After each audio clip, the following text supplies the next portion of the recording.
آسماں سے ابابیل کب آئیں گے؟ قہر یہ ظلم کا مجھ پہ ٹوٹا ہے کیوں؟ اے خدا مجھ سے اتنا تو روٹھا ہے کیوں؟ قہر یہ ظلم کا مجھ پہ ٹوٹا ہے کیوں؟ اے خدا مجھ سے اتنا تو روٹھا ہے کیوں؟ لاش اور اجڑے گھر میں دکھاؤں کسے، خون یہ داستاں میں سناؤں کسے؟ کب تلک ظلم شیطاں بتاؤ ڈھائیں گے، آسماں سے ابابیل کب آئیں گے؟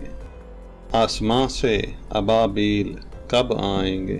یہ فضا ہے وہی، یہ جگہ ہے وہی، یہ فضا ہے وہی، یہ جگہ ہے وہی، یہ زمیں ہے وہی، یہ مقام ہے وہی۔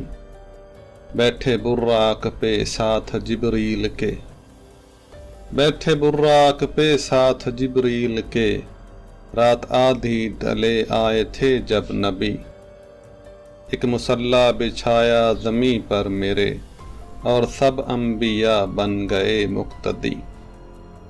اس مبارک زمیں پر تیرے بندوں کے، اس مبارک زمیں پر تیرے بندوں کے، اور کتنے کیے سر قلم جائیں گے، آسماں سے ابابیل کب آئیں گے؟ ایک سالار لشکر ضیاء لا کوئی، ایک سالار لشکر ضیاء لا کوئی، کر دے پیدا تو ایمان والا کوئی۔ کہہ رہی ہے تڑپ کر میری سرزمیں، تو بچا لے میرا قبلہ اولی۔ کہہ رحم پہ نہ ہو پھر سے برپا کوئی، بھیج دے پھر سے خلیفہ عمر سا کوئی۔ ہوگا آزاد بیت المقدس یہ پھر، بن کے سلطان ایوب بھی ہم چھائیں گے، آسماں سے ابابیل کب آئیں گے؟ قہر یہ ظلم کا مجھ پہ ٹوٹا ہے کیوں؟ اے خدا مجھ سے اتنا تو روٹھا ہے کیوں؟ لاش اور اجڑے گھر میں دکھاؤں کسے، خون یہ داستاں میں سناؤں کسے؟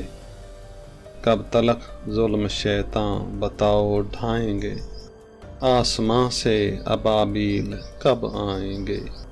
آسماں سے ابابیل کب آئیں گے؟ آسماں سے ابابیل کب آئیں گے؟ یہ مسجد اقصیٰ کی پکار ہے جو اللہ کو مدد کے لیے پکار رہی ہے۔ آج کے مسلمان بے حس حکمران مصلحتوں کا شکار ہیں۔ اللہ تعالیٰ مسجد اقصیٰ کی حرمت کو محفوظ رکھے اور تمام مسلمان حکمرانوں کو ہدایت دے، وہ جذبہ دے اور ہمت دے کہ وہ مسجد اقصیٰ کی حرمت کے لیے ایک ہو جائیں، ایک ہو جائیں، ایک ہو جائیں۔